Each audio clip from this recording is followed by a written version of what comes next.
nuestro, eh, nuestra sesión sobre el niño en las Américas, protegiendo la salud y promoviendo la resiliencia.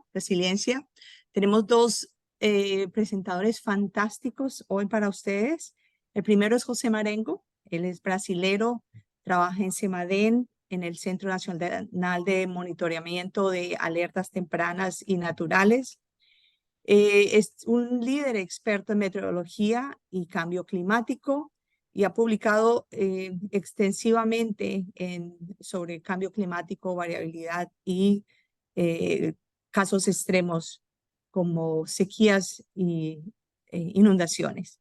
Nuestra segunda presentadora es Carolina Portalupi Castro. Ella es ecuatoriana, economista, tiene un posgrado en desarrollo humano y educación y en este momento es la coordinadora de la maestría en administración pública y docente de políticas públicas de la Universidad Casa Grande en Ecuador. Voy a iniciar recordándoles algunas cosas de logística. Así es que hoy la sesión está promovida por PAHO, NOAA, IAI, WMO, several organizations, y voy a estar cambiando de español a inglés, así es que vamos a hacer hoy una sesión de portuñol y de Spanglish. Siguiente, por favor. Oh. No sé por qué, discúlpenme. Ok, gracias. Bueno, vamos a ver, en cuanto a la interpretación, está disponible en inglés y español. Y ustedes en la parte inferior de su pantalla, ven un pequeño botón. Allí escogen el lenguaje que ustedes quieran. Siguiente, por favor.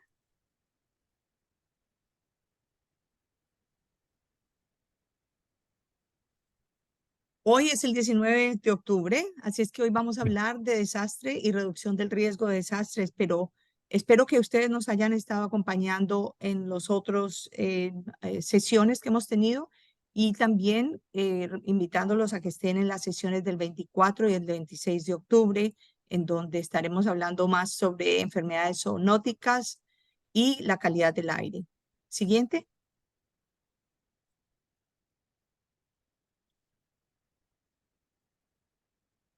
Bueno, la sesión de hoy tiene 90 minutos y al final de la sesión espero que ustedes estén entregándonos sus preguntas. Al final de la sesión estaremos revisando estas preguntas con los presentadores. Esto será grabado todo y los materiales también serán incluidos en el sitio de la web para que ustedes los revisen posteriormente. Siguiente.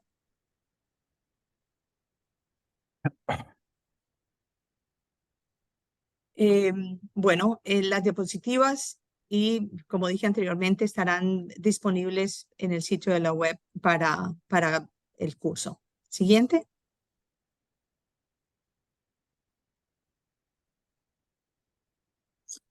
Hay unas recomendaciones de PAHO y las recomendaciones hay un enlace que está en el chat. En este momento lo estaremos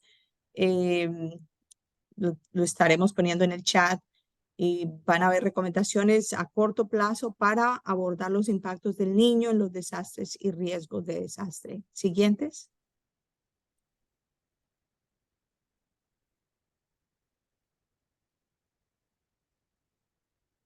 Bueno, y sin más, vamos a empezar con nuestros ponentes. Vamos a empezar con José Marengo. José, buenos días, un placer verte de nuevo por acá. Y vamos a empezar con tu presentación.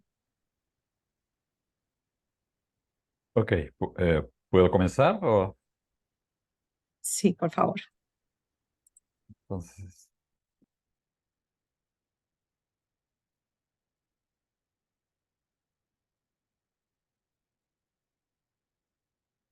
¿están viendo la presentación?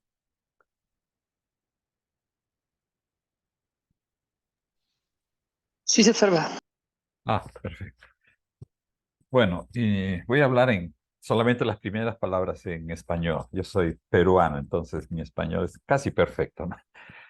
Eh, Después de viviendo 30 años aquí en Brasil. Bueno, muchas gracias al IAI, a la NOAA, al PAJO, a Columbia University por la oportunidad de participar en este curso muy importante, justamente que tiene que ver con reducción de riesgo de desastres, el niño y sus impactos, ¿no? Entonces, well, I think I'm shifting to English.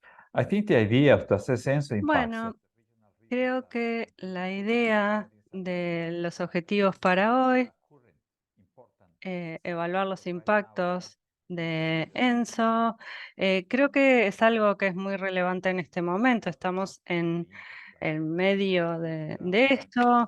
Muchos países de nuestra región ya están sintiendo los efectos en la región del Amazonas y otros países que están sobre el Pacífico.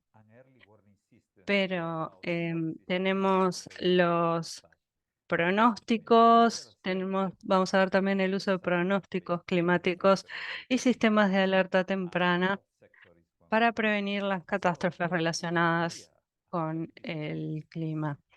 Entonces, la idea de este curso es generar recomendaciones de acción, gestión y respuesta a las herramientas disponibles para la toma de decisiones y gestionar y reducir los riesgos, reducir los impactos sobre las comunidades vulnerables y las infraestructuras sanitarias.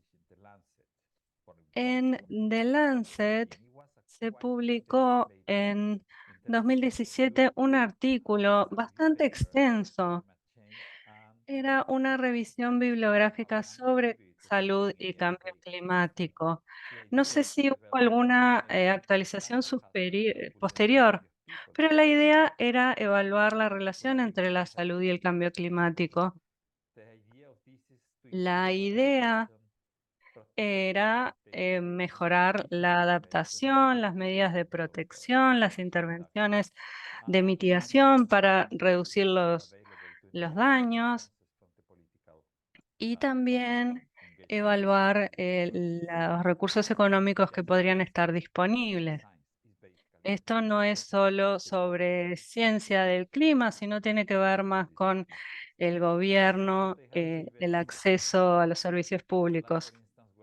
Entonces se vieron impactos en la salud que se están observando en todo el mundo, en las últimas décadas especialmente, que aumentan la frecuencia de ciertos fenómenos como las olas de frío, las olas de calor, que están relacionadas con un aumento de la mortalidad. Este año se publicó un artículo sobre la ola de calor de 2022 en Europa que mató a más de 60.000 personas. Esto quiere decir que cualquier país, sea europeo, sea Estados Unidos, estamos todos expuestos al cambio climático y la resiliencia es algo que es importante ya desarrollar. No importa tener los mejores pronósticos del tiempo, meteorológicos, los impactos en la población igual se sienten. Tenemos, por ejemplo, desastres o catástrofes recientes, por ejemplo, en el sur de Brasil, son ejemplos muy recientes, con muchas víctimas, la mayoría personas de más de 60 años y mujeres. También hay un perfil específico de las personas que fallecieron. También hay aumentos de las enfermedades respiratorias. Por ejemplo, en este momento, por la quema del Amazonas hay humo y esto está afectando a las poblaciones, se está moviendo el humo hacia la ciudad de Manaus. Y también aumentos de algunas enfermedades como el cólera, la malaria, etcétera. Si hablamos, como vamos a centrarnos en las Américas, y tenemos un informe que tenía como objetivo dar información útil para el sector de la salud. Estos son los servicios que ofrecen información a medida. Entonces, este estudio muestra un detalle según los países por ejemplo, en países que tienen el Centro de Cambio Climático y la Salud Humana. En Brasil, por ejemplo, se mide la resiliencia al cambio climático, pero hay a nivel de los estados, porque Brasil es una federación, todavía no hay buena preparación. No sé, en otros países como Perú, Colombia, si no se han tomado medidas. Esto es de hace 6 años. Quizás hay información más actualizada, 2022. Pero en términos de la salud y el niño, en esta presentación el objetivo es remarcar la importancia de los pronósticos meteorológicos y los sistemas de alerta temprana. Ahora tenemos modelos para ver qué condiciones puede haber con meses de anticipación. Y estamos usando estos sistemas de pronósticos para prevenir y planificar para la prevención de catástrofes.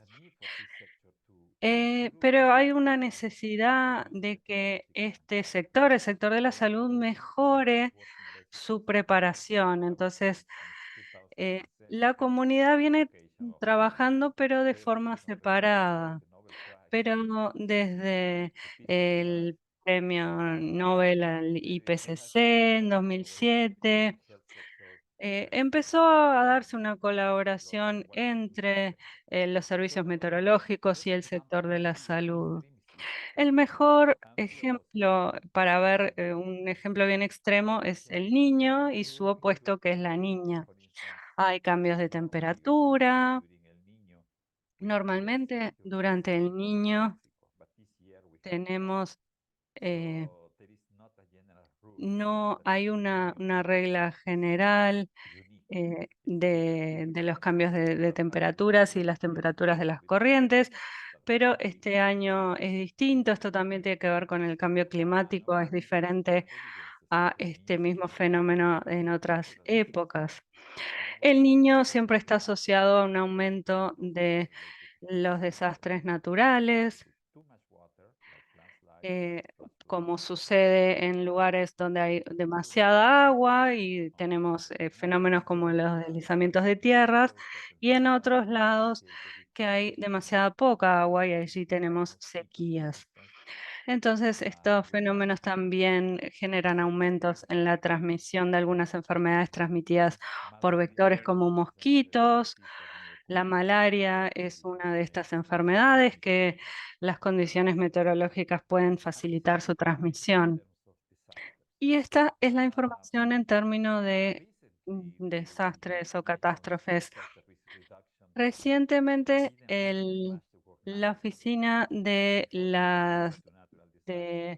para la Reducción de Riesgo de Desastres Naturales no le gusta hablar de desastres naturales porque dicen que los desastres ya no son naturales, entonces hablamos de desastres y no tanto del adjetivo naturales. El más del 90% de los desastres en el periodo del 2020-2021 han tenido que ver con el clima y vemos por fenómenos meteorológicos extremos, aumentaron estos peligros y también vemos un aumento de la cantidad por año y también vemos un aumento de los desastres provocados por incendios forestales, cuando se combina el tiempo muy seco y altas temperaturas, como las de calor. Y cuando hablamos de desastres, esta diapositiva me quedó con el título en portugués, pero el resto estaba en inglés. Pero cuando hablamos de desastres, tenemos no solo el clima, tenemos el peligro, que es ese evento meteorológico, pero también tenemos la vulnerabilidad de la población. Y ahí entra el perfil, están las cuestiones de género, la edad. También por otro lado tenemos la exposición. Esto quiere decir que algunas ciudades o algunas partes de ciudades están construidas sobre zonas de riesgo, en zonas en las que no deberían estar, pero están. Entonces tenemos que tener en cuenta eso, el tiempo, el clima, los podemos predecir, pero la exposición y la vulnerabilidad tiene que ser una cuestión de políticas públicas, conocerlo. Cuando hablamos de la variabilidad del clima, como el niño, la niña, y también el cambio climático antropogénico. Hay algunos estudios que demuestran que la actividad humana está modificando el clima. Entonces, por supuesto, como respuesta a esto, para evitar estos desastres, necesitamos medidas para gestionar el riesgo y también medidas de adaptación al cambio climático. Y en términos de catástrofes o desastres, esto es para América Latina y el Caribe en 2022, vemos que la cantidad de eventos informados, 63% son inundaciones. Sobre las muertes, el 74,5% están relacionadas con inundaciones. El 23% de los eventos son tormentas, pero si miramos el daño económico, el 44% del daño económico proviene de las sequías. Entonces, dependiendo del evento y donde afecta, su impacto va siendo diferente. Esto tiene que ver con el informe del estado del clima para América Latina y el Caribe. Es un informe anual de la Organización de Meteorología Mundial. Pero, ¿qué es un desastre? Podemos tener un terremoto, un tsunami, una erupción volcánica. Esos son desastres naturales. Pero si hablamos de un peligro,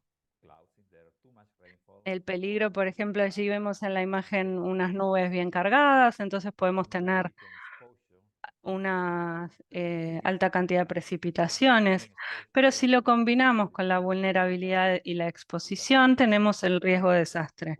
Entonces, un desastre tiene los tres componentes, el peligro, la vulnerabilidad y la exposición. Viviendas que están construidas donde no deberían estar. Vemos, por ejemplo, en las zonas costeras, si aumenta el nivel del mar, vemos que esas viviendas que están construidas en zonas bajas están expuestas. Entonces, cuando se dice la lluvia mató a 200 personas, en realidad no fue la lluvia, fue el desastre desencadenado por la lluvia. Si tenemos una zona muy baja, porque, por ejemplo, vemos que si esa misma cantidad de lluvia hubiera caído en un lugar en el que no hay tanta población o la población no está en esas viviendas, no hubiera habido problema. Entonces, tenemos que empezar para gestionar los efectos. Tenemos la respuesta, rehabilitación, reconstrucción, mitigación. En muchos países, la mayor parte de la gobernanza relacionada con los desastres naturales tiene que ver con los pronósticos meteorológicos, de lluvia, también la respuesta de defensa civil, por ejemplo, cuando vemos que hubo muertes. Entonces, la preparación es lo más importante. Esto es lo que hacemos en el CEMADEN donde yo trabajo en Brasil. Entonces tenemos que monitorear las condiciones que pueden resultar en desastres y necesitamos sistemas de alerta temprana con distintos niveles de alerta, alta, media o baja, en relación, por ejemplo, con exceso de precipitaciones. Por ejemplo, si comienza a llover en la tarde, probablemente veamos las inundaciones o los deslizamientos de tierra en la noche. Y estos son los desastres que matan a más personas, los que tienen que ver con el exceso de lluvias. Entonces hay una relación entre los desastres y los efectos sobre la salud. Algunos riesgos o peligros son potenciales y pueden ser evitables. los movimientos de la población, por ejemplo, en relación con el niño en el estado de Ceará. En otras décadas mostraron los informes que muchísimas personas habían muerto, pero no por la exposición directa a la sequía. Por ejemplo, en la ciudad de Fortaleza, la capital del estado de Ceará, no quería que las personas estuvieran en la ciudad, entonces formaron como unos campamentos de refugiados y las personas fallecieron allí porque estaban en condiciones inseguras, en condiciones sanitarias no adecuadas. A veces puede haber zonas expuestas y zonas más o menos expuestas.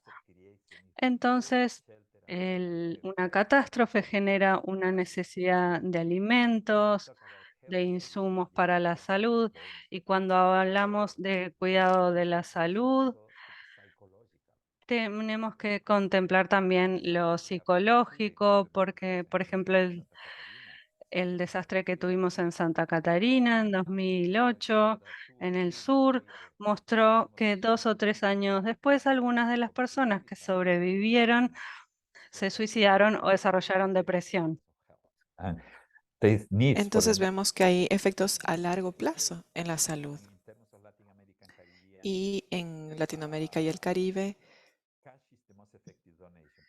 la donación más efectiva es en efectivo para poder comprar provisiones. El problema con el efectivo a veces es que puede haber problemas. Aquí vemos ejemplos en Brasil, por ejemplo, el cambio climático en la zona de la Amazonía, sobre todo en esta zona donde hay agricultura de soya, las sequías en Brasil, en Pantanal también tenemos incendios, también sequías en ciudades como la de Santos, que es una zona costera, también un incremento del nivel del agua y deslizamientos de tierra en la parte este de Brasil, que es un área bastante poblada. Los datos deben ser actualizados, pero aquí podemos ver cuánto esto le cuesta a la economía brasileña. Era un costo de 2.200 millones de reales y va incrementando. Con respecto a la gobernanza y a la gestión de riesgos de desastres, cuando hablamos de la prevención, ¿qué podemos decir? Tenemos el desarrollo de infraestructura para la misma, también luego tenemos el mapeo, es decir, determinar las áreas de riesgo. Y tenemos también el monitoreo y alertas, que incluyen el análisis de condiciones meteorológicas y también las condiciones de la población, también la emisión de alertas. Y luego tenemos la sección de la respuesta, es decir, cómo el gobierno y sus distintos ministerios pueden responder. A veces la situación es positiva, a veces negativa debido a la falta de comunicación. A menudo los desastres graves se deben a estos problemas. Aquí vemos las distintas instituciones del gobierno, que trabajan de manera conjunta. Por ejemplo, el CEMADEN, que trabaja en el monitoreo y la evaluación. Y tenemos también interacción con agencias meteorológicas, agencias que miden la vulnerabilidad, también el mapeo geológico, la información hidrológica y fuentes de información local, y también colaboración con instituciones académicas, así como colaboración internacional. Países como Estados Unidos, Europa, los BRICS, el Mercosur. Y luego pasamos a la parte de alertas. Para esto tenemos al CENAD, que es el Centro Nacional de Desastres, y luego tenemos la Defensa Civil para la respuesta. Y tenemos también a la Secretaría, que se comunica con la Defensa Civil Y básicamente esta es la cadena de comunicación que debe ser lo más breve posible. Entonces tenemos dos aspectos importantes, la reducción de los riesgos y también luego la gestión, es decir, antes, durante y también después. Estos son datos recientes de la Confederación Municipal en Brasil. Aquí vemos que se debe al exceso de lluvia en Brasil. Tenemos la muerte de 494 personas para el 2022, que incluyen en la región de Recife. Podemos ver que el número de fallecidos incrementa y por otro lado vemos que la inversión del gobierno se ha ido reduciendo y eso es un gran problema porque la precipitación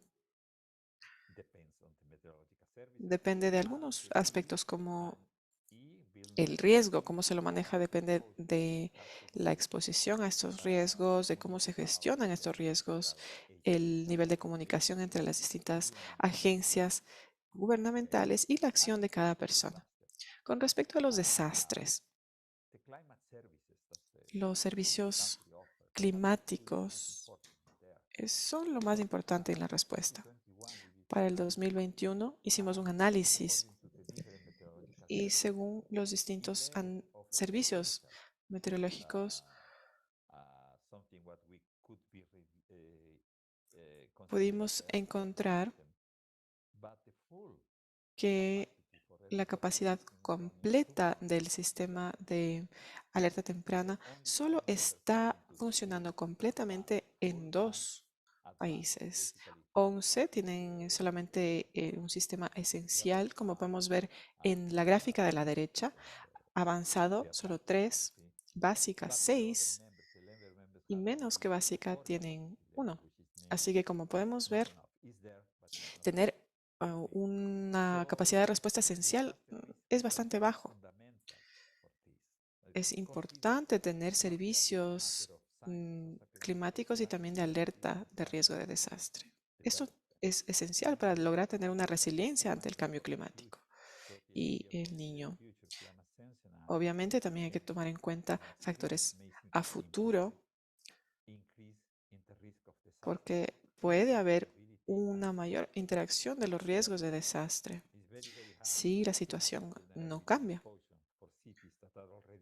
También se debe tomar en cuenta el riesgo de las ciudades, porque sabemos que siguen creciendo, así que es importante tener políticas para la gestión de los riesgos y la adaptación a esta situación. Con respecto a los sistemas de información de riesgos y servicios climáticos, tenemos información de miembros de la Organización Meteorológica Mundial y otras agencias que sugieren que la región LAC enfrenta varias brechas en la capacidad de gestión de cambio y el clima.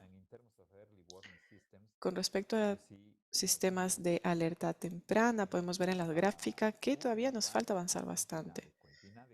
Podemos ver que a nivel de capacidad de respuesta hay un nivel alto de un sistema inadecuado. Así que los desastres que están causando la muerte de muchas personas tienen un gran riesgo y si los sistemas no son lo suficientemente fuertes con respecto a la alerta temprana y la información sobre los mismos sigue siendo deficiente. Aquí podemos ver que más del 60% de las NDC, las contribuciones nacionales, mencionan una alerta temprana. Sabemos que el exceso de precipitaciones va a incrementar algunos otros riesgos climáticos como el deslizamiento de tierras, inundaciones. En el caso de Brasil existen sistemas de monitoreo para proteger la vida humana. y por eso tenemos el CEMADEN. Ahora, cuando hablamos de índices del niño, tenemos varios indicadores que muestran que ya estamos en el 2023, en esta parte del año, atravesando el periodo del niño. Sin embargo, vemos que en el 2015, en el 98, en el 84, 86, fue más intenso de lo que está haciendo este año. Sin embargo, aún no conocemos que los impactos son más altos en esta ocasión. Estos riesgos siguen incrementándose. Entonces vemos que si bien los niveles de fuerza del niño en este periodo actual son más bajos, el riesgo es más alto. Como podemos ver en la gráfica de la izquierda, esto es de octubre, septiembre, y vemos las temperaturas. Como podemos ver, que no se trata solamente de la zona ecuatorial del Pacífico que está incrementando su temperatura, sino también la parte más el norte, como podemos ver. También vemos que el mar Mediterráneo está incrementando su temperatura y hemos visto, por ejemplo, ciclones en Libia. También con respecto al este del Pacífico, vemos que el niño se ha concentrado en la zona del Pacífico y también en Pacífico Centro.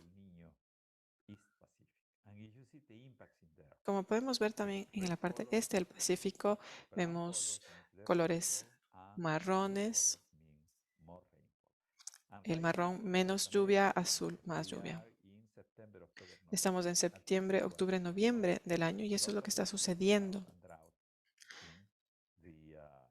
Vemos sequías en la parte norte de la Amazonía. Sí, la situación continúa.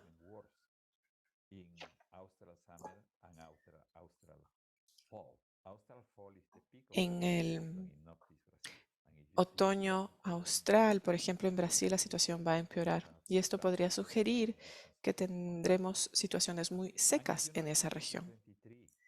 Con respecto al 2023, aquí vemos la evolución de la temperatura y también vemos que en la central del Pacífico, aquí vemos la evolución. Vemos que en el año 2023, septiembre es el más caliente con respecto a previos años.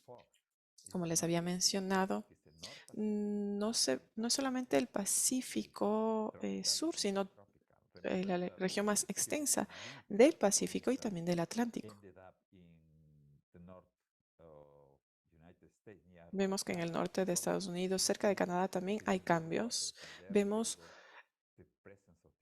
aguas extremadamente cálidas en la zona canadiense, lo cual es bastante inusual en este año. Aquí vemos los los impactos climáticos del niño. El color marrón quiere decir más seco, más cálido. No sé si la situación ha cambiado, pero tenemos los nombres de los ciclones tropicales del Atlántico. Vemos el Rina. También el número de huracanes se ha incrementado debido a que el océano Atlántico está más cálido. En este caso, la interacción con el niño es muy fuerte. Así que vemos dos factores importantes en el niño en el Pacífico y el Atlántico más cálido. Así que vemos que es una combinación de factores. Estos son los patrones de cambio de temperatura. Vemos enero, febrero.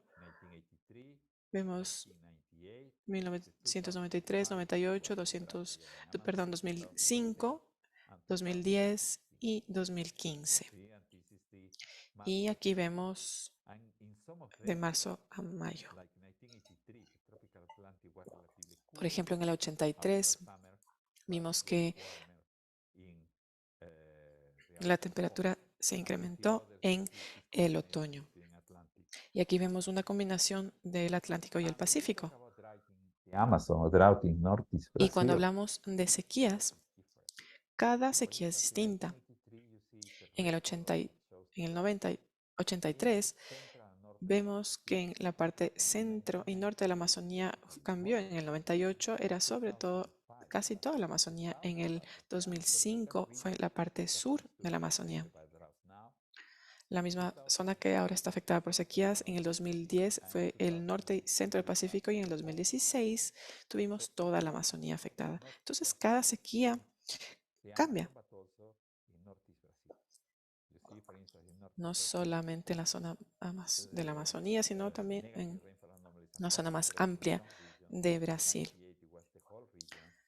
Vemos que en el 98 era toda la región, en el 2005 fue la parte norte y si vamos hasta marzo, que es vemos que la situación cambió en el 2016, 98, 93, fue muy similar en términos de intensidad.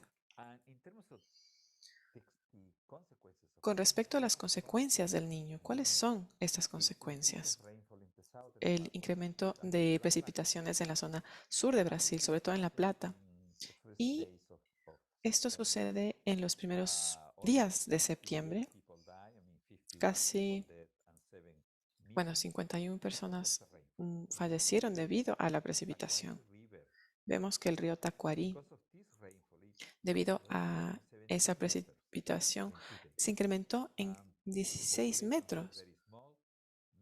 La población aledaña es pequeña, muchas personas, debido a este incremento del nivel de las aguas, incrementó muchísimo y mucha gente que no tenía la capacidad de salir corriendo falleció debido a este repentino incremento. Y también otra cosa que vemos es las sequías. Como vemos en la parte inferior, vemos un color azul que representa el estado Río Grande do Sul. Más de 300 milímetros vemos que Brasil varía en las temperaturas y lo que sucede en la Amazonía es que se ha dado algo sin precedentes, lo que llamamos el botos,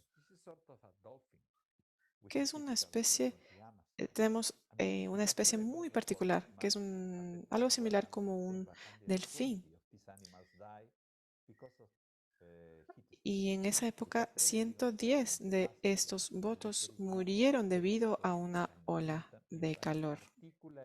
Este tipo de impactos eran sin precedentes, sobre todo en la época de la primavera. Generalmente,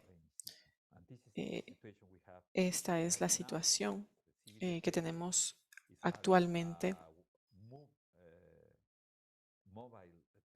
Ahora la defensa civil tiene una unidad móvil para ayudar a personas afectadas por la sequía.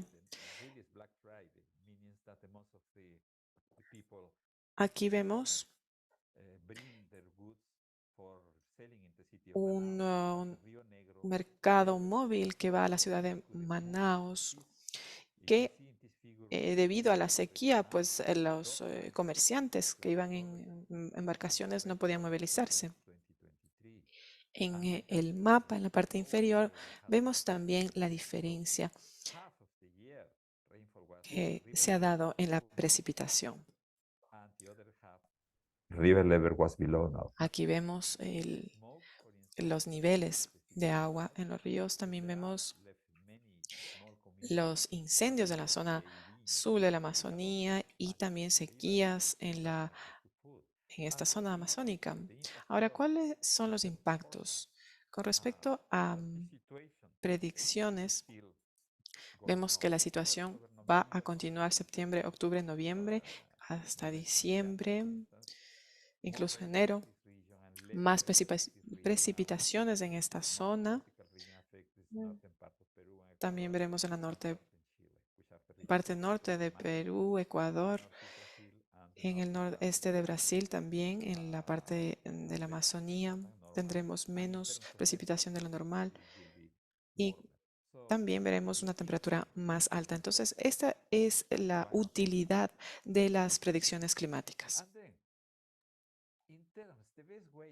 Y entonces, la mejor forma de prepararse para el futuro es adaptarse a las condiciones extremas actuales. Pero si la adaptación no es una prioridad para el presente, va a ser muy difícil que esté para el futuro. Las áreas prioritarias tenemos agricultura y seguridad alimentaria, agua, salud, y luego recién viene reducción de riesgo de desastres. Vemos las áreas prioritarias para mitigación en América Latina y el Caribe, energía, transporte, etcétera. Entonces, parece que en términos de la reducción de riesgo de desastres, parece que las preocupaciones pasan más por la seguridad alimentaria, el agua, la salud. Y yo no diría que la prioridad es baja, pero es media. Y en realidad debería estar más arriba en el orden de prioridades. En términos de desastres, las respuestas sociales, la comunicación de consecuencias, por ejemplo, el riesgo de contaminación en campos de refugiados, como el caso del que les hablaba en Fortaleza. Tenemos desplazamientos de población, las personas tienen que desplazarse a lugares en los que ya hay complicaciones y además también las personas que se trasladan a veces llevan consigo enfermedades. Escasez de alimentos también, tenemos problemas de nutrición, abastecimiento de agua y saneamiento también son problemas, salud mental. Esto es algo que muchas veces no se tiene en cuenta, como ansiedad, neurosis. Son enfermedades que realmente están aumentando en el periodo posterior al desastre. Y es algo que los gobiernos y las comunidades deberían tener en cuenta como posible consecuencia. Y también tenemos los daños a la infraestructura de la salud. Por ejemplo, aquí en Brasil son tan elevadas las precipitaciones que el principal hospital se inunda, o por ejemplo hay filtraciones del agua por goteras del techo. Entonces hay que evacuar el hospital. Entonces, si las personas que sobreviven al desastre van al hospital, en el hospital no es seguro, bueno, terminan dependiendo de donaciones voluntarias de las personas, etcétera. Entonces, con eso termino mi presentación. Quería mantener el foco sobre el niño y sus consecuencias. Y bueno, el niño es un buen ejemplo de lo que está pasando en América del Sur y en otras regiones del mundo con la variabilidad climática extrema en algunos sectores de la vida humana que va a afectar, incluido el sector de la salud. Con ello cierro mi presentación. Muchas gracias y estoy a las órdenes por si tienen preguntas. Muchas gracias, José. Continuamos con la presentación siguiente. O pasamos, Hailey, a las preguntas ahora. Pasemos a la presentación de Carolina ahora. Excelente. Carolina, buenos días. Una breve presentación, ya te presenté al principio, pero quería destacar que Carolina tiene una gran trayectoria en el sector de organizaciones sociales, de cooperación internacional. Bienvenida a este curso. Tienes la palabra, tienes la pantalla. Con todos y con todas. Carolina Portalupi, asistencia técnica del Programa de Naciones Unidas para el Desarrollo en temas sobre todo de recuperación post-desastre. El día de hoy quiero hacer una presentación muy corta. Quiero darles un saludo desde la comuna ancestral de Sinchal, en la parroquia Manglar Alto de la provincia de Santa Elena.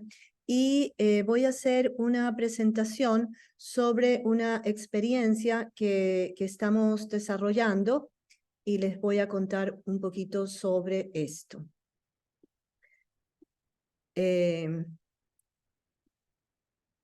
La experiencia que voy a presentar es una experiencia que está en proceso y se trata de construcción de salas de situación comunitaria en el caso del Ecuador. Y en primer lugar me gustaría compartir un poco cuál es el contexto. El contexto es un contexto en el que en este momento, digamos, hay una alerta naranja expedida por la Secretaría de Gestión de Riesgos, que es la entidad rectora de la gestión integral del riesgo de desastres en el Ecuador, con base en los reportes científicos de las instituciones que monitorean la amenaza del evento El Niño 2023-2024. Como parte de esa alerta naranja, se han identificado, el escenario es el siguiente, se han identificado 17 de las 24 provincias del país con alta probabilidad de afectación por inundaciones y deslizamientos, 143 de los 221 municipios y 488 juntas parroquiales rurales, que son las unidades de territorio, digamos, de la división política administrativa más pequeñas. Se ha estimado también, con base en lo ocurrido en el 82-83 y en el 97-98 sobre todo, pero también en las últimas inundaciones ocurridas en el año 2008 y 2023, que el evento El Niño va a tener un efecto en todos los sectores, en los sectores sociales, en el sector de salud, en el sector de vivienda, en el sector educación, por ejemplo, en el sector de infraestructura, en los subsectores de agua, saneamiento, telecomunicaciones, electricidad, etcétera. En el sector productivo, con énfasis sobre todo en las actividades agrícolas y pecuarias, pero también actividades de comercio e industria en zonas urbanas. Y se estima, digamos, tenemos como referencia importantes daños y pérdidas, teniendo como referencia, como menciono, el año 82-83 y el 97-98. Con base en estos efectos, es decir, resultados directos del evento, hemos estimado también que el impacto humano puede ser enorme y que puede llevarnos a retrocesos en todas las metas de todos los objetivos del desarrollo sostenible. Es decir, que luego de, si la pandemia, en el contexto de pandemia, ya hubo una evaluación que estimó los daños y las pérdidas asociadas a la pandemia en 17.000 millones de dólares, el impacto de este ENOS se considera también significativo. Por el lado macroeconómico también se avisoran importantes efectos en el ámbito fiscal, en la balanza comercial, en la balanza de pagos y en el incremento sostenido de los precios o la inflación. Y también tenemos evidencia importante en el caso del Ecuador sobre cómo los desastres que son mal gestionados pueden afectar también la gobernabilidad, tienen un impacto en la gobernabilidad. Luego del Niño 97-98, en el caso del Ecuador hubo un periodo de inestabilidad política, tuvimos varios gobiernos en un corto tiempo y eso, por supuesto, aumenta la inestabilidad, la conflictividad. Y algo que no teníamos en el 97-98 del modo en que en este momento se está expresando es un incremento exponencial de todas las violencias en el caso del Ecuador y particularmente en las zonas costeras, desde la provincia de Esmeraldas hasta Guayaquil, y se considera que si este evento no es bien gestionado, esto también puede tener un impacto negativo en la gobernabilidad, en la inestabilidad política, la conflictividad y las violencias. Si ese es el contexto, ¿cuál es la necesidad? La Secretaría de Gestión de Riesgos, que como menciono es la entidad rectora de la gestión integral del riesgo de desastres en el país, le solicitó al Programa de Naciones Unidas para el Desarrollo una asistencia técnica básicamente para fortalecer cuatro grandes ámbitos: el ámbito de la coordinación, el ámbito de la información, el ámbito de la comunicación y esto que conocemos con el nombre como preparativos para la recuperación. Este gráfico que estoy mostrando muestra un poco cómo funciona el Sistema Nacional Descentralizado de Gestión de Riesgos en el país, que fue creado a través de la Constitución de la República del año 2008 y particularmente, digamos, es descrito en los artículos 389 y 390 de la Constitución. Se menciona, digamos, que el Sistema Nacional Descentralizado de Gestión de Riesgos está conformado por todos los niveles de gobierno: el Estado central, los gobiernos autónomos descentralizados de nivel provincial, cantonal, parroquial, y que funcionará bajo el principio de descentralización subsidiaria. Es decir, que debe estar en capacidad, por ejemplo, en el caso de la respuesta, de responder quien está en el nivel, digamos, más pequeño del territorio, y que en caso de que no tuviera capacidades suficientes en general o en algún ámbito específico, actuará el nivel de gobierno subsiguiente, pero siempre respetando la autoridad política del territorio. ¿Qué quiere decir eso? Que necesitamos, para que este Sistema Nacional Descentralizado funcione, necesitamos que cada uno de los niveles de gobierno funcione en el ámbito, por supuesto, de sus competencias. No son lo mismo las competencias del Estado central que las competencias, por ejemplo, de un gobierno provincial o de un gobierno municipal o de una junta parroquial rural. Y necesitamos que exista, digamos, un flujo de información desde los niveles más pequeños del territorio hacia los niveles subsiguientes de gobierno para que el principio de descentralización subsidiaria se pueda implementar. En esta pirámide, aquello que está pintado con verde, Estado central, provincias, cantones y juntas parroquiales, no solamente tienen competencias, sino que también se ha construido una institucionalidad para la respuesta. En el caso del nivel nacional, tenemos el Comité de Operaciones de Emergencia Nacional. En el caso de las provincias, los comités de operaciones provinciales. En el caso de los municipios, los comités de operaciones de emergencia cantonales. Y en el caso de las juntas parroquiales rurales, tenemos una institucionalidad que no se llama COE, sino que se llama Comisión Parroquial de Emergencias. Eso existe y de alguna manera se ha ido institucionalizando en el país a partir de la Constitución de 2008, pero lo que hemos identificado es que hay digamos, un vacío de institucionalidad, si se quiere, y de información y de coordinación entre todavía el nivel más pequeño del territorio. Es decir, estamos refiriéndonos a comunas, a recintos y a comunidades. Estos son unidades de territorio, digamos, que hacen parte normalmente de una junta parroquial rural, pero es el nivel más pequeño. Solo para mencionarles un dato, el día de hoy yo estoy aquí en la comuna ancestral de Sinchal.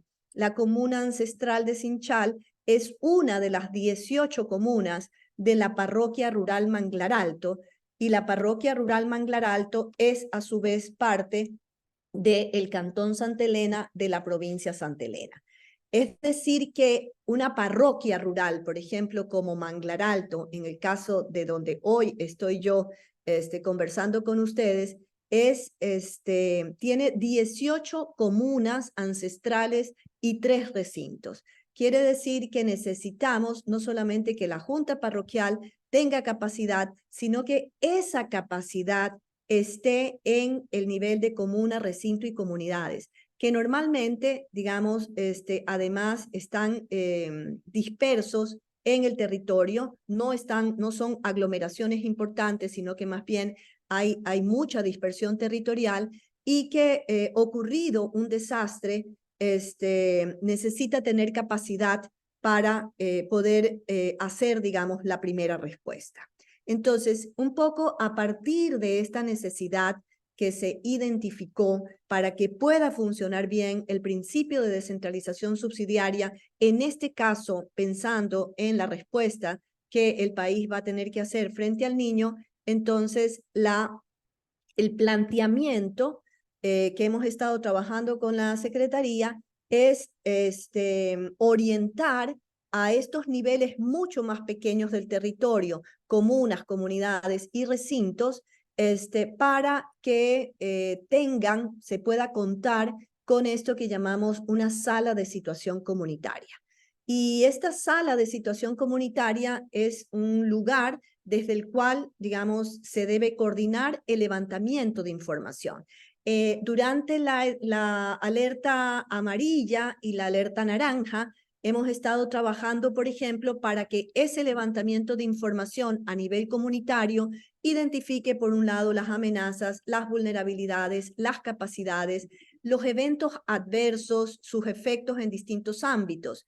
También, digamos, en el momento en que ya tengamos que hacer respuesta, necesitamos levantar información sobre la respuesta a las emergencias ocurridas en el territorio, pero también a las necesidades y brechas de atención.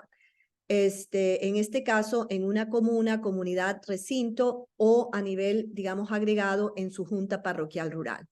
Y la idea que tenemos es que esta información que se produce con participación de los actores comunales sirva para que, en este caso, los cabildos comunales o las directivas de las comunidades o de los recintos puedan tomar las mejores decisiones. Hemos estado, por ejemplo, orientando para que a nivel de estas unidades pequeñas de territorio se identifiquen acciones que podrían mitigar los efectos de un evento como el Niño, pero también fortalecer y mejorar las capacidades para estar preparados y para ofrecer esta primera respuesta. Y otro ámbito de esta sala comunitaria tendría que ver con este nivel de información y de coordinación con los niveles subsecuentes de gobierno para que se pueda atender las respuestas y las necesidades humanitarias de la población que ha sido afectada. ¿Qué se necesita para crear una sala de situación comunitaria? Hemos intentado, digamos, que estas orientaciones sean orientaciones que puedan servir en las condiciones más adversas y precarias, donde, digamos, donde existen pocos recursos, ¿sí? Y entonces lo primero que necesitamos es que esta sala no esté en el aire, sino que las autoridades del nivel comunitario, comuna, cabildo o recinto, creen un equipo, una comisión de gestión de riesgos, así se ha estado haciendo, que integre a la comunidad, pero también que integre a los equipos técnicos que trabajan en el sector. Por ejemplo, aquí donde estoy hoy yo, en el día, que es la comuna ancestral de Sinchal, en este lugar existe una unidad de salud del Ministerio de Salud Pública, es una unidad, digamos, de atención primaria, y también hay una unidad del Seguro Social Campesino, que esto está adscrito al Instituto Ecuatoriano, a la Seguridad Social. Entonces, necesitamos, por ejemplo, que en esta sala de situación comunal o comunitaria también se integren, digamos, los equipos técnicos de salud, pero también dentro de esta comuna tenemos educadoras que trabajan en modalidades intramurales y extramurales, por ejemplo, en temas de desarrollo infantil. Necesitamos que también se integren. Necesitamos también que se integren, por ejemplo, los líderes o los de las juntas administradoras de agua, que son entidades comunitarias, que son las responsables de proveer, por ejemplo, el agua a las comunidades. Entonces, la idea es hacer una comisión donde se integren equipos mixtos de líderes, hombres y mujeres de las comunidades, de los barrios, más pequeñas, pero donde también puedan participar los equipos técnicos que trabajan sobre todo en el ámbito de la salud, del desarrollo infantil y en el tema del agua. La idea es que esos equipos trabajen un plan comunitario. Ya les voy a mostrar, o sea, cuando hablamos de un plan comunitario es una cosa muy, muy sencilla que se hace, digamos, casi que en un contexto de asamblea con la participación de todos estos actores. Y básicamente la línea de ese plan es identificar todas aquellas cosas que nos permitan reducir los riesgos en los hogares, en los barrios o comunidades y en el ámbito más agregado de la comuna, recinto o comunidad. Y por otro lado, la otra pregunta que hacemos es cómo podemos, qué tenemos que hacer para aumentar esas capacidades para la respuesta. Y es increíble porque cuando hacemos eso y uno dice, en principio no hay muchos recursos, pero cuando ya uno empieza a mirar su propia comunidad, uno encuentra que hay una cantidad importante de recursos en distintos ámbitos que necesitan, digamos, este mecanismo de coordinación y de articulación. Bueno, después la idea es conformar estas brigadas de primera respuesta. Necesitamos también preparar equipos comunitarios de evaluación. No vamos a hacer, no le vamos a pedir que hagan evaluación, en el Ecuador se llama EVIN, evaluación inicial de necesidades, pero que sí haya, digamos, si ocurre un evento, que haya un primer reporte que permita proporcionar al nivel subsiguiente información básica para que se designen estos evaluadores EVIN, que son los que, digamos, trabajan alrededor del sistema. Estamos promoviendo sistemas de alerta comunitario, cosas muy, muy sencillas, como identificar niveles de, digamos, de crecida, por ejemplo, o de inundación en postes de alumbrado público, para que la gente, digamos, sepa que si está lloviendo y ya pasamos ese nivel, ya tenemos que ir a otras medidas desde la comunidad. Y también fortalecer los mecanismos de comunicación con el nivel subsiguiente, que sería el nivel de la junta parroquial o cantonal. Esto que está aquí, esto es un papelógrafo donde trabajamos en una comuna ancestral, también de aquí de la península de Santa Elena, la comuna ancestral de Barcelona, el plan de acción frente a Lenos 2023 y 2024. Entonces, ahí identificamos qué podemos hacer para reducir riesgos y aumentar capacidades en las familias, en los barrios y a nivel de la comuna. Hay 780 hogares, por ejemplo, en esta comuna, y esto se hizo, digamos, con la participación de todos los actores que menciono.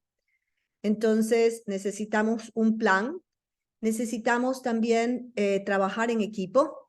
Esta fotografía es una fotografía de la comuna ancestral de Sinchal, donde estoy aquí en la misma oficina en la que estoy esta mañana, y aquí están todo el personal, ¿no? En este caso estamos ahí identificando, por ejemplo, en ese mapa parlante, niños y niñas de hogares con niños y niñas de 0 a 3 años, hogares con mujeres embarazadas, hogares con niños y niñas que tienen desnutrición crónica infantil. Entonces, esto lo estamos haciendo con educadoras de desarrollo infantil de los programas públicos y también con información del Cabildo Comunal. Necesitamos, digamos, algunas cosas. Esta fotografía que está aquí es, digamos, es un kit que la Secretaría de Gestión de Riesgos identificó como un kit básico para estas salas de situación, pero por razones sobre todo de presupuesto y de financiamiento, el país ha podido entregar ese kit solo a las salas de situación, digamos, que están bajo la administración de la Secretaría de Gestión de Riesgos. Es decir, estos kits existen a nivel de provincias y a lo sumo a nivel de los 221 municipios. Pero este tipo de equipamiento no es el equipamiento que tenemos en las salas de situación comunitaria, pero sí necesitamos mínimamente un espacio físico, unas mesas, unas sillas, un mapa grande, marcadores, si fuera posible tener un computador, una impresora, acceso a internet, aunque no siempre es fácil, porque en muchas comunidades no hay acceso a internet. Entonces hay un material como un kit básico, que es el kit de donde no hay internet, ni equipos de computación o de proyección. Nos manejamos, digamos, con otras alternativas mucho más económicas y accesibles para las comunidades. ¿Qué se puede lograr con esta sala? Este mapa que está aquí, por ejemplo, es el mapa parlante de la comuna ancestral y entonces de Sinchal. Y aquí lo que hicimos es, este es el mapa de la comuna, identificar todos los barrios, identificar las zonas susceptibles de inundación, las zonas susceptibles de deslizamiento, y ahí ir poniendo capa, capa, capa, capa, capa, hogares con niños y niñas de 0 a 3, con mujeres embarazadas, con niños y niñas con DCI, hogares con personas con discapacidad, hogares con adultos mayores, viviendas, por ejemplo, que están en mal estado, canales que deben ser, digamos, mantenerse limpios para poder mitigar los riesgos de inundación, etcétera, etcétera. Entonces, lo primero es que a través de este trabajo podemos tener información sobre las amenazas, la vulnerabilidad, las capacidades, pero también las zonas de mayor riesgo, por supuesto, lo que podrían ser puntos de encuentro y los probables alojamientos temporales, porque este mapa nos sirve también para estimar la población que probablemente está más expuesta a la ocurrencia de un desastre.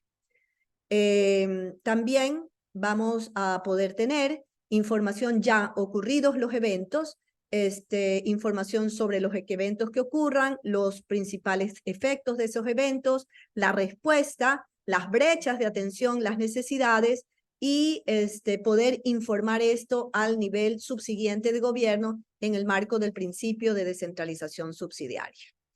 En conclusión, ya para ir terminando esta presentación, consideramos que este tipo de iniciativas ayuda y mejora a la preparación y a la respuesta frente al ENOS 2023-2024.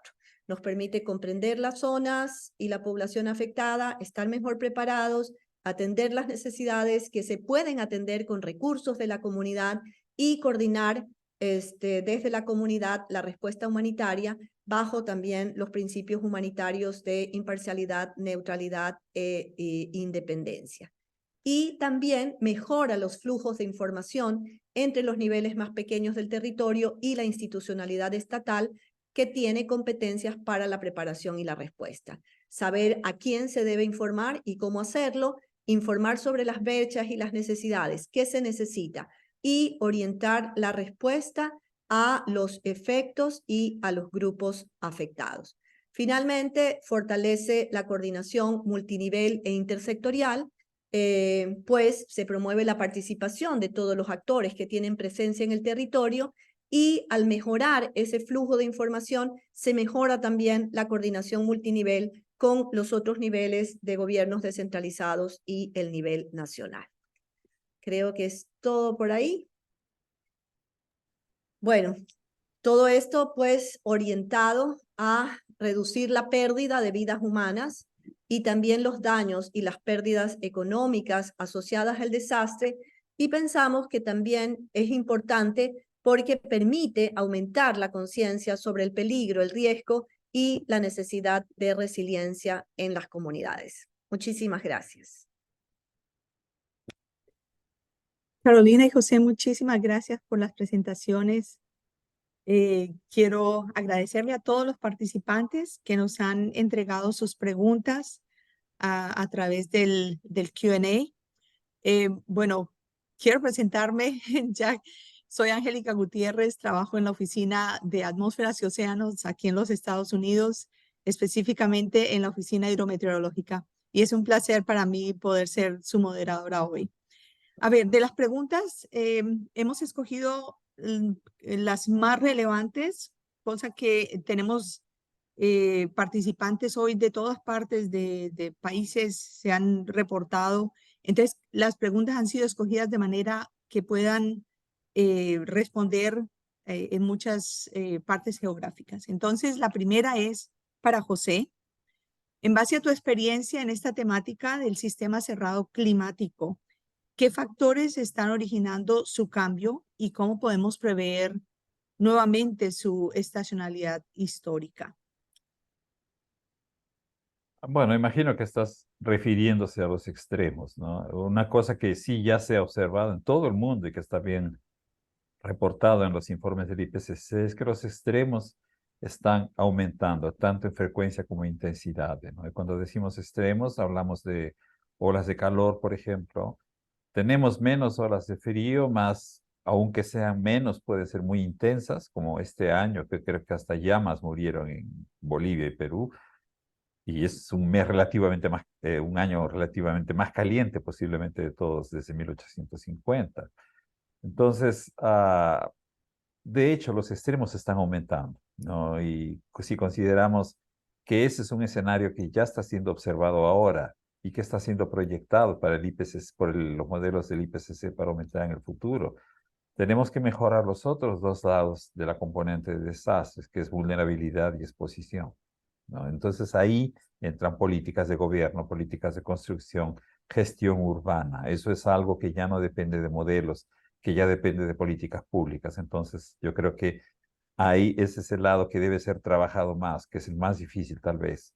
Compromisos de gobierno, políticas de adaptación, políticas de gestión de riesgo y reducción de desastres, ¿no? Esa sería mi respuesta, porque los extremos están cambiando. El mismo el niño, por ejemplo, ahora que no está clasificado basado en un índice, ya tiene más impactos que los niños anteriores, que eran considerados muy fuertes. Entonces, cada el niño, por ejemplo, está cada vez diferente y los impactos ya están siendo mayores que otros en niños.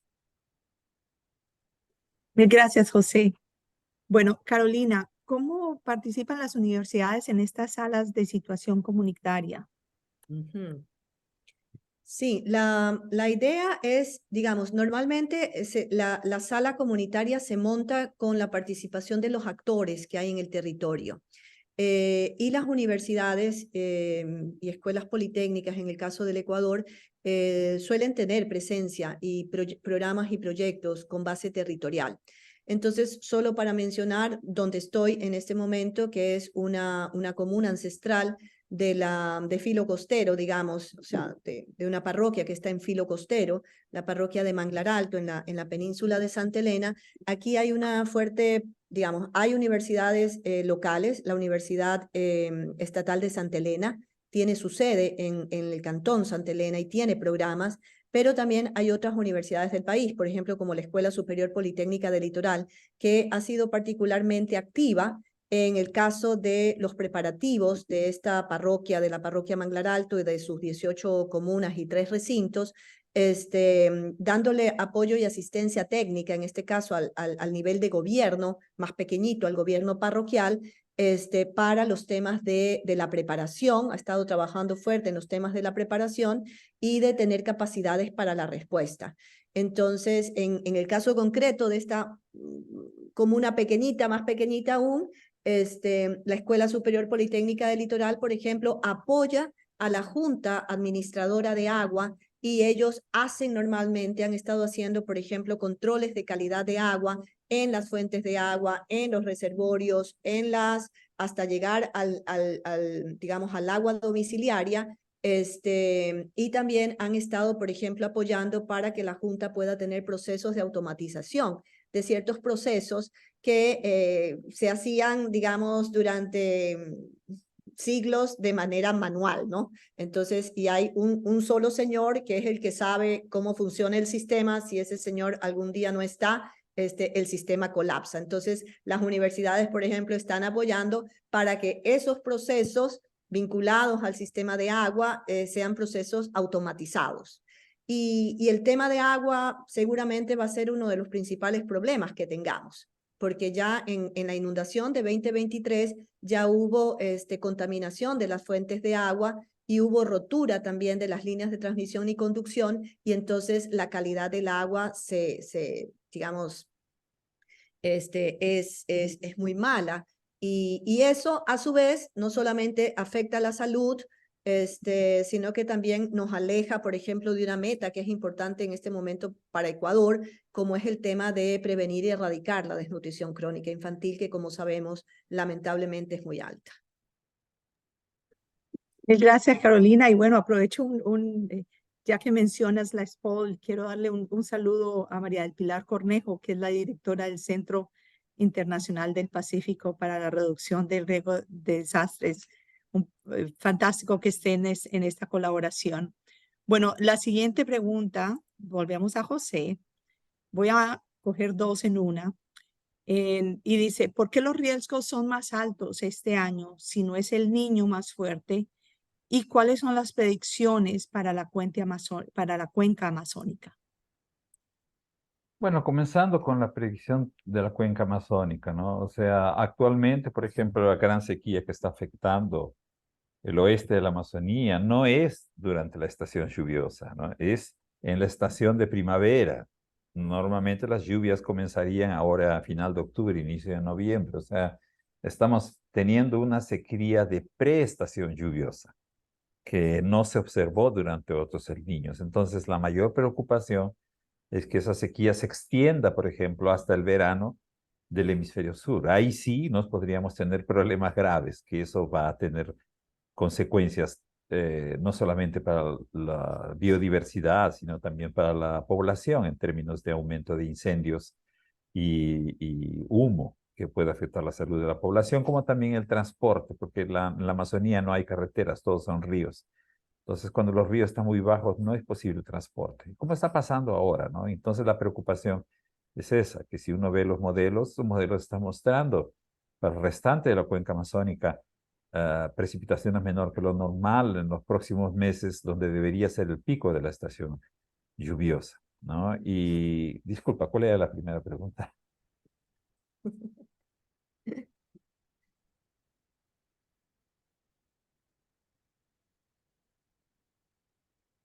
No, no escucho, Angélica. Estás en silencio, Angélica. Angélica, no escucho. Sí, ¿por qué los riesgos este año son más altos si el niño no es más fuerte?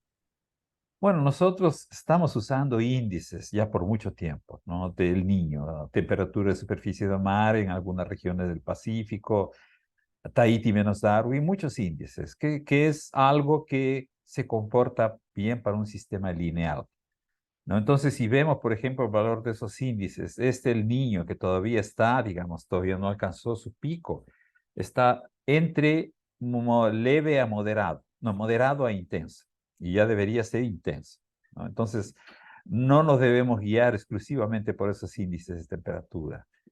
Y aunque sea el niño que no es considerado súper intenso, como 2015-16, por ejemplo, vemos que ya se observan impactos graves, ¿no? O sea, ¿qué significa que la otra componente del desastre, que es la vulnerabilidad de la exposición, están aumentando? O sea, las poblaciones están cada vez más vulnerables, construyendo, por ejemplo, en áreas muy próximas a ríos, y cuando hay inundación, ahí ustedes ven las consecuencias, o no están tomando las medidas necesarias para, por ejemplo, se preparar para sequía, ¿no? Eso ya depende, como digo, de la población y también de las políticas municipales, estatales y federales, ¿no? O sea, no hay una correlación lineal entre la intensidad del niño y los impactos. Podemos tener impactos muy fuertes, aunque el niño sea considerado entre moderado e intenso. ¿Qué es lo que está pasando ahora? Bien, muchas gracias. Carolina, este es bastante interesante. Si bien existe un organigrama para el trabajo ante la emergencia, para que los organismos que integran los diferentes... ok, voy a cambiar de pregunta porque me la han cortado. Bueno, no. Vuelvo a empezar. Si bien existe un organigrama para el trabajo ante la emergencia, para que los organismos que integran los diferentes equipos de respuesta, La pregunta es cómo esa información baja a la comunidad y principalmente cómo se informa a las comunidades, no solamente rurales, sino también urbanas, que esas medidas de prevención existen. ¿Existe algún órgano o comunicación donde se informe a todos los habitantes del país de estos efectos que podría causar el periodo de lluvias, por ejemplo? Bueno, particularmente en el Ecuador. ¿Cómo baja esa información a las comunidades más vulnerables? Mi percepción en este momento es que quizás como nunca todo el mundo está hablando sobre el evento El Niño. Es decir, es como que si hubiera, creo que es la primera vez que hay, que el niño está, digamos, en la agenda de las conversaciones familiares, de las conversaciones, por ejemplo, comunitarias. Hoy día venía con un conductor de un servicio de taxi que me trajo de una comuna a otra y venía contándome que estaban muy preocupados porque las actividades turísticas probablemente disminuyan, que no sentía que había el nivel de preparación y de respuesta, que ya en otras ocasiones ya les ha afectado. Es decir, creo que está en la agenda. Creo que el país ha hecho esfuerzos también para el tema de los preparativos. O sea, tenemos una institucionalidad de gestión de riesgos que tuvo, digamos, expidió primero una alerta amarilla y ahora una alerta naranja, y hay, digamos, un cierto nivel de preparación a nivel nacional y también en los ámbitos de los gobiernos autónomos subnacionales o descentralizados. Quizás el mayor desafío sean justamente estas unidades más pequeñas de territorio, ¿sí? Porque además los desastres van a ocurrir ahí. O sea, aquí se va a crecer el río Valdivia o el río California y va a inundar, digamos, los desastres tienen un impacto en los niveles locales. Y por eso necesitamos que en esos niveles locales estén las mayores capacidades para mitigar y para poder responder también.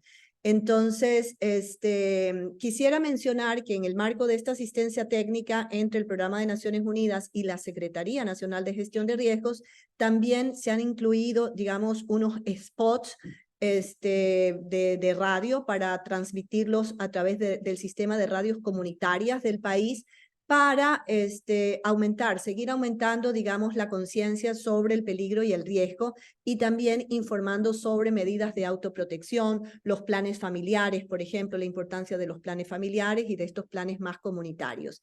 Y otra cosa que hicimos también con la Secretaría de Gestión de Riesgos y el Ministerio de Agricultura es trabajar en 7 cartillas que buscan proporcionarle información a actividades económicas, sobre todo agrícolas y pecuarias, pero orientadas a los pequeños. Por ejemplo, agricultura familiar, por ejemplo, recolectores de conchas y de cangrejos en los manglares, por ejemplo, arroz, maíz, musáceas y otros. Entonces, orientando para que la gente tenga información y con base en esa información pueda tomar las decisiones, digamos, climáticamente más resilientes o que le hagan más resiliente. Pero sigue siendo un desafío porque nosotros somos un país pequeñito, pero todavía hay bastante que hacer y el tiempo lo tenemos encima. Pero bueno, los mismos desafíos están en todos nuestros países.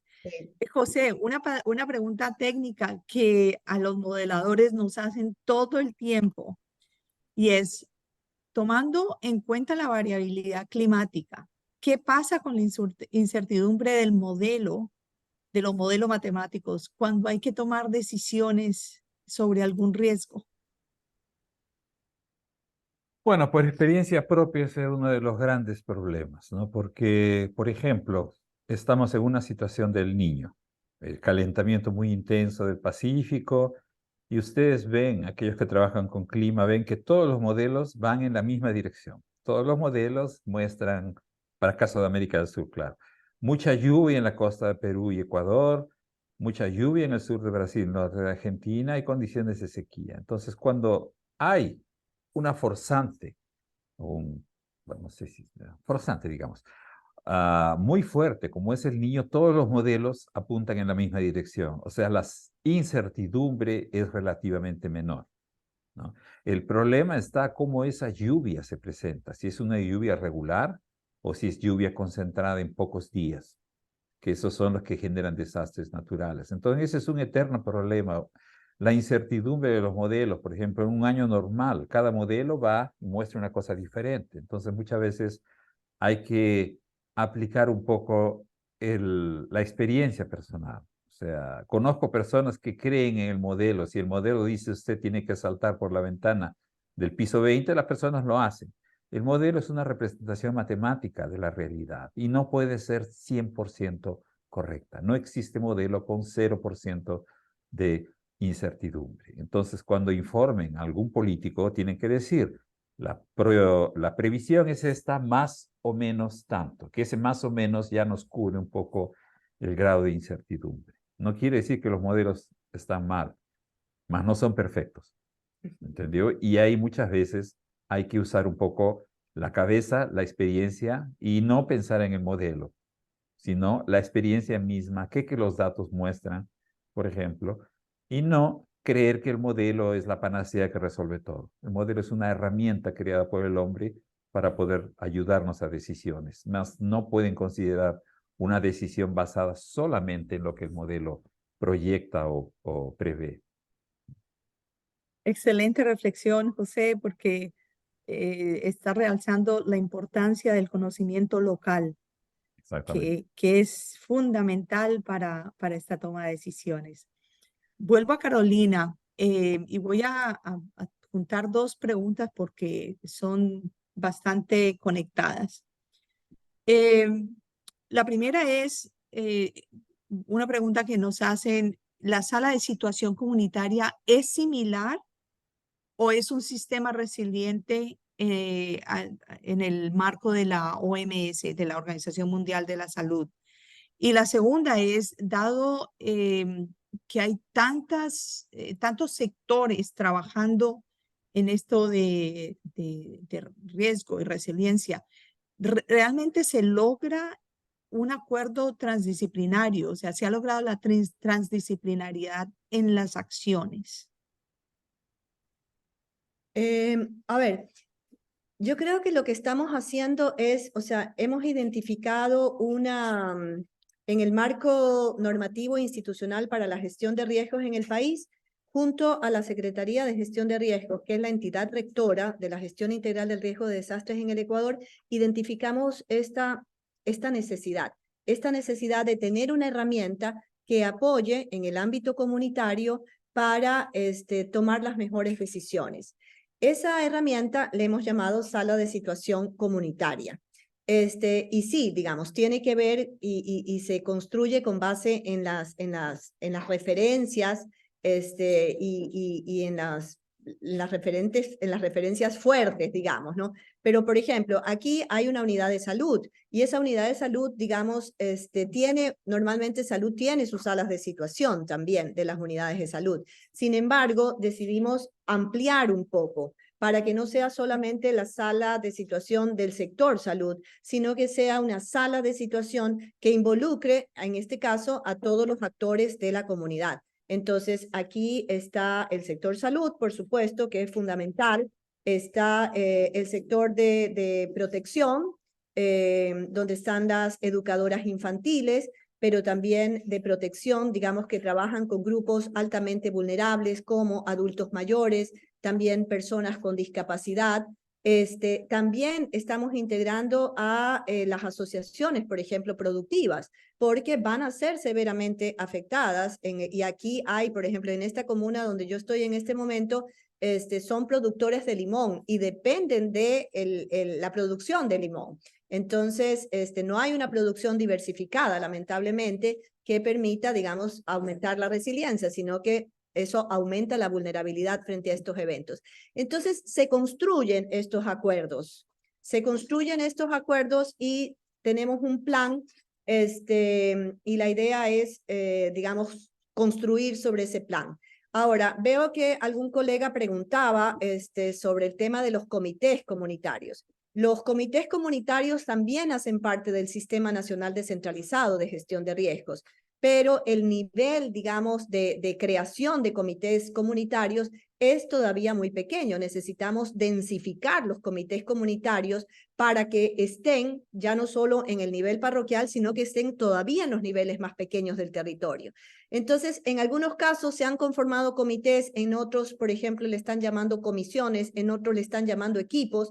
No nos está preocupando en este instante, digamos, cómo se llaman. Lo importante es qué hacen. Y consideramos que esta sala de situación comunitaria puede ser una herramienta para que esos equipos produzcan esta información para tomar las mejores decisiones en su ámbito, pero también para comunicarse con los otros niveles de gobierno a los que van a tener que acudir seguramente en el momento en que existan necesidades y brechas en la respuesta. Entonces, bueno, ahí vamos. Yo creo que el próximo año podremos contarles cómo nos fue. Bueno, a ver, tenemos una cantidad de preguntas súper interesantes y se supone que terminaríamos básicamente ya mismo. Quisiera preguntar si pueden responder 2, 3 preguntas más y para quienes puedan quedarse a escuchar sería excelente. Entonces, no sé si están dispuestos a que extendamos unos 5 minutos de sesión, José y Carolina. Sí, Por mí no hay 5 problema. minutos está Gracias. bien. Tengo que salir corriendo luego. Hay una Gracias, jornada de José. salud que estamos haciendo justamente aquí. Bueno, entonces voy a irme con Carolina. La última pregunta que vamos a hacerte. ¿Qué regiones del Ecuador son las más vulnerables? ¿Se tiene referencia sobre las diferencias, por ejemplo, entre Ecuador y Perú? ¿Hay acciones conjuntas bilaterales, dado que son países hermanos y fronterizos? Sí, Ecuador es un país muy pequeño, 270.000 kilómetros cuadrados, 17 millones de habitantes. Tiene 24 provincias. En el primer escenario, la Secretaría de Gestión de Riesgos identificó que de las 24, 17 serían afectadas, entre medio y alto. Unas por inundación, digamos, susceptibles a inundaciones, y las otras, en algunos casos, susceptibles a movimientos en masa o deslizamientos. Entonces, en el caso pues, del filo costero, además están las amenazas como los oleajes, etc. Entonces, estamos hablando de un país donde 17 millones, o sea, 17 de sus 24 provincias serían afectadas. La estimación que se ha hecho es considerando desde el nivel del mar hasta la cota 1500. Ya tenemos historia nosotros con respecto a los niños y tenemos también historia con respecto a eventos que no llegaron a ser niños, que eran, digamos, lluvias, pero eran lluvias extremas que también tuvieron importantes afectaciones. En el año 2008 estuvimos a la mitad, digamos, de un niño en términos de precipitación y el país, digamos, 13 de las 24 provincias estuvieron afectadas y tuvimos 250.000 personas directamente afectadas. Entonces, nosotros, digamos, está el evento El Niño, pero estamos viviendo cada vez más estos eventos hidroclimáticos extremos. En este momento tenemos, por ejemplo, probabilidad de lluvias, ya está lloviendo en ciertos lugares del país y tenemos estiaje, por ejemplo, en la Amazonía. Estamos pensando en apagones de luz por temas de déficit hídrico en la Amazonía. Entonces, por ahí. Luego, hubo ya reuniones de trabajo, entiendo, entre la Secretaría de Gestión de Riesgos y sus pares peruanos, y esta próxima semana el Centro Internacional de Investigación del Fenómeno El Niño, CIFEN, que tiene su sede en Ecuador, está convocando a un evento regional. Está el 26 y el 27 en la ciudad de Guayaquil, estará Ecuador, Perú, Colombia, me parece que, no sé, si Bolivia y Chile también. Entonces vamos a tener un evento regional y seguimos, digamos, compartiendo, ¿no? Compartiendo información y coordinando entre pares. Muchas gracias, Carolina. Y la última pregunta para José, y esto es una forma basada en la experiencia que tienes. ¿Qué estrategia recomendaría para las zonas de Tumbes y Piura en el Perú en cuanto a la reducción de la vulnerabilidad? Y añade, y en cuestión de infraestructura, por ejemplo, cómo deberían ser las casas y centros de salud. ¿Qué experiencia tienes en ese sentido?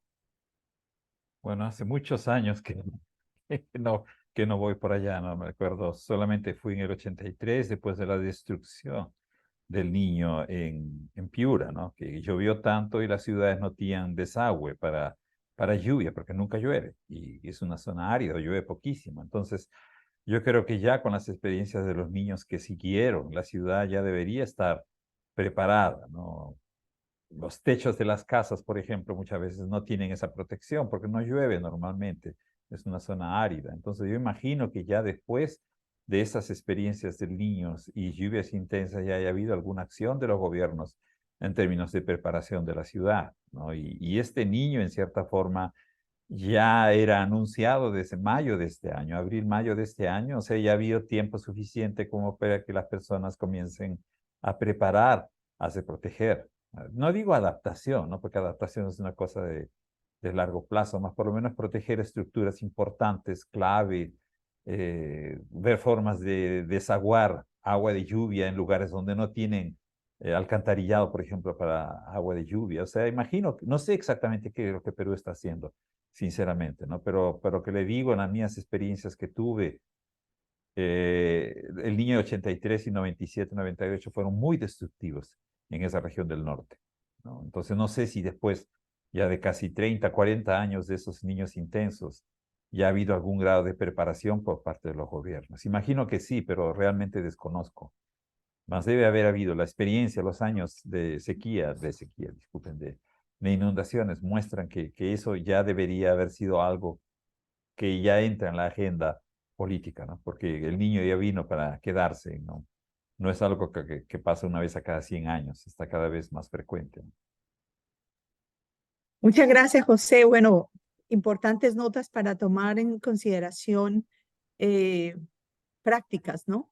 Muchísimas gracias, Carolina. Muchísimas gracias, José. Muchísimas gracias a los organizadores de esta serie de presentaciones. Y para los participantes, esperamos que nos puedan acompañar en las próximas sesiones. Y bueno, tengan un buen día todos y muchas gracias por toda esta información. Definitivamente aprendimos hoy muchísimo.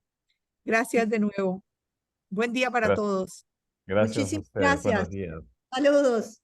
Adiós. Saludos, chao, gracias.